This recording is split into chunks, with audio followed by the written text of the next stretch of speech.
Hello and welcome back to my channel. मैं हूं मयूरी और इस चैनल पर मैं बताती हूं law of attraction, law of assumption, spirituality, कुछ मोटिवेशनल स्टोरी में शेयर करती हूं। तो मेरे साथ हमेशा जुड़े रहे और इस चैनल पर आए हो तो लाइक, शेयर और सब्सक्राइब ज़रूर करें। तो आज मैं एक ऐसी छोटी सी कहानी सुनाऊंगी ताकि आपका यूनिवर्स पर बिलीव और बढ़ जाए और यूनिवर्स कैसे एक सिचुएशन क्रिएट करता है कुछ मैनिफेस्ट करने के लिए, चाहे आपकी डिज़ायर छोटी हो या बड़ी, प्रोसेस तो सेम ही रहता है। वो बुक है ना, ask and it is always given. तो उसके आधार के ऊपर मैं एक एग्जाम्पल यहाँ पर दूंगी ताकि आप अच्छे से समझ पाओ। तो कहानी शुरू होती है एक छोटे से गांव से, जहाँ पर एक बहुत अमीर आदमी रहता था। इतना अमीर था, मतलब उसकी आने वाली 7 पीढ़ी अगर बैठे बैठे भी खाए ना तो भी ख़त्म ना हो। लेकिन वो बंदा नास्तिक था, मतलब वो भगवान में नहीं मानता था। उसके पास सब कुछ था लेकिन अंदर एक शांति की कमी थी। होता है ना कि समथिंग इज़ मिसिंग। तो उससे एक दिन इतनी घबराहट हुई तो उसे डॉक्टर के पास जाना पड़ा। तो डॉक्टर ने बोला कि वैसे सब कुछ चेक तो करा है, बॉडी बिल्कुल ठीक है, आपको कोई बीमारी नहीं है। तो वो सेठ ने बोला कि नहीं, फिर भी दवाई तो आपको देनी पड़ेगी क्योंकि मुझे बहुत बेचैनी हो रही है। तो डॉक्टर ने बोला कि ठीक है, एक नींद आए ऐसी गोली दे देता हूँ ताकि जब आपको बहुत घबराहट हो तो उसको लेकर आप सो सकते हो, आपको अच्छा महसूस होगा। तो वो सेठ घर पे चला गया। 2-4 दिन हुए लेकिन वो घबराहट, वो बेचैनी ख़त्म ही नहीं हो रही। चाहे वो नींद की गोली लेता था तब भी, नहीं लेता था तब भी। फिर उस दिन, उस रात को उसे नींद ही नहीं आ रही थी और वो टहलते टहलते घर के गार्डन में बैठा लेकिन फिर भी मतलब उसे लगा कि मैं ग्रीनरी में जाऊंगा, थोड़ा नीचे नेचर में। होता है ना कि कई बार घर के माहौल से थोड़ा दूर जाते हैं ना तो अच्छा लगता है। उसे लगा अच्छा लगेगा लेकिन नहीं अच्छा लगा। फिर वो गांव में मंदिर का इलाका है और वो वहां जाके बैठ गया। उसने जैसे ही चप्पल उतारी, एक कुत्ता आया और चप्पल लेके भाग गया। तो वो पीछे पीछे पीछे गया कि कुत्ता कहाँ जा रहा है। और उस वजह से नींद तो आ नहीं रही थी तो उसे लगा कि चलो उस बहाने थोड़ा टहलना भी हो जाएगा।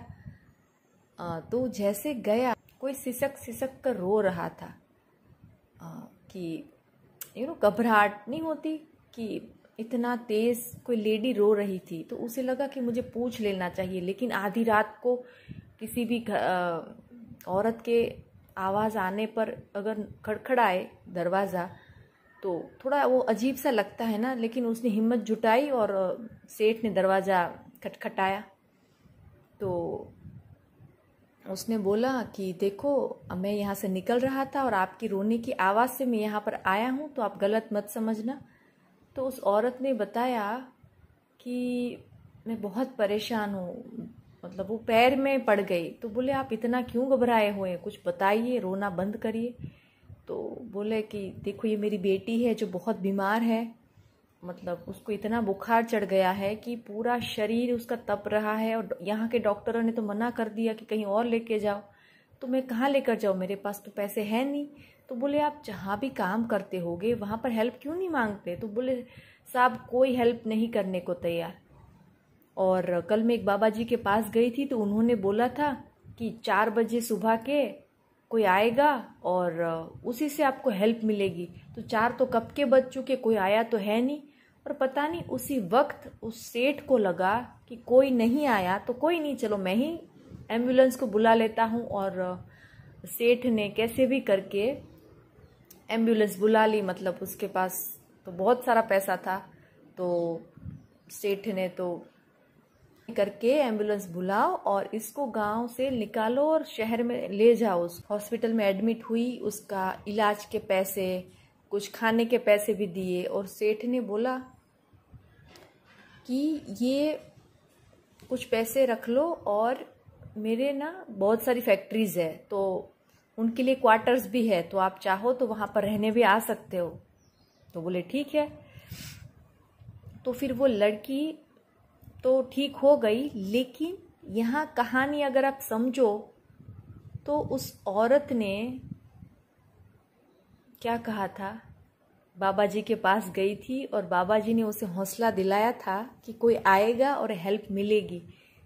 तो क्या समझे आप कि यूनिवर्स को अगर हेल्प भेजनी है तो कैसे उस आदमी को, उस सेठ को भेजा, और जैसे ही उस सेठ ने मदद करी उस गरीब परिवार की, वैसे ही उसकी जो एंग्जाइटी थी, जो घबराहट थी ना, वो ख़त्म हो गई।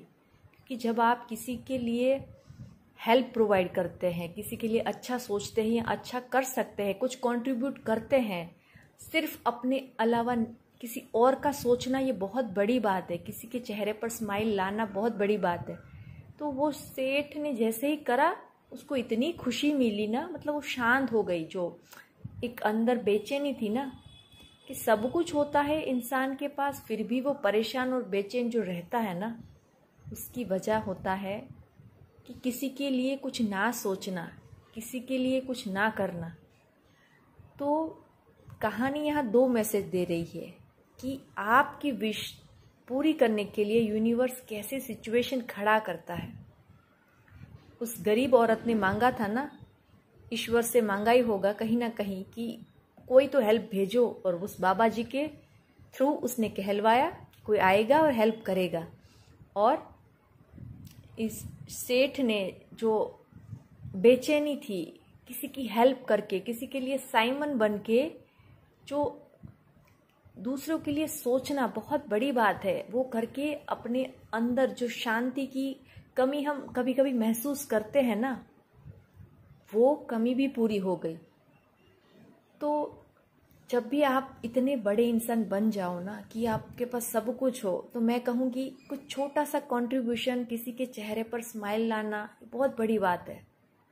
तो अगर आप ये कर सकते हो तो आप बहुत बहुत बहुत, मैं कहूँगी कितने अच्छे इंसान होना, मतलब एक अच्छे ह्यूमन बीइंग की पहचान है। तो मैं कहूँगी कि लॉ ऑफ अट्रैक्शन अगर आप फॉलो करते हो और आप सब कुछ समझने के बाद भी कभी कभी लगता है ना कि नहीं होगा, तो ऐसी कोई कहानी सुन लेना, दूसरों की सक्सेस स्टोरी सुन लेना, ताकि आपको समझ आए कि सिचुएशन तो कहाँ से कहाँ जोड़ा जा सकता है, कुछ भी हो सकता है। 1 महीना हो गया, 2 महीना हो गया, और आपको लगता है कि अभी तक क्यों नहीं हुआ, तो वो बहुत जल्द आने वाला है। बस आपको कंसिस्टेंसी बनाए रखनी है, आपको हौसला बनाए रखना है, और आपका मैनिफेस्टेशन बहुत जल्दी पूरा होने वाला है। तो ऐसी ही मज़ेदार स्टोरी लेकर मैं ज़रूर आऊँगी, तो मेरे साथ हमेशा जुड़े रहें। Thank you.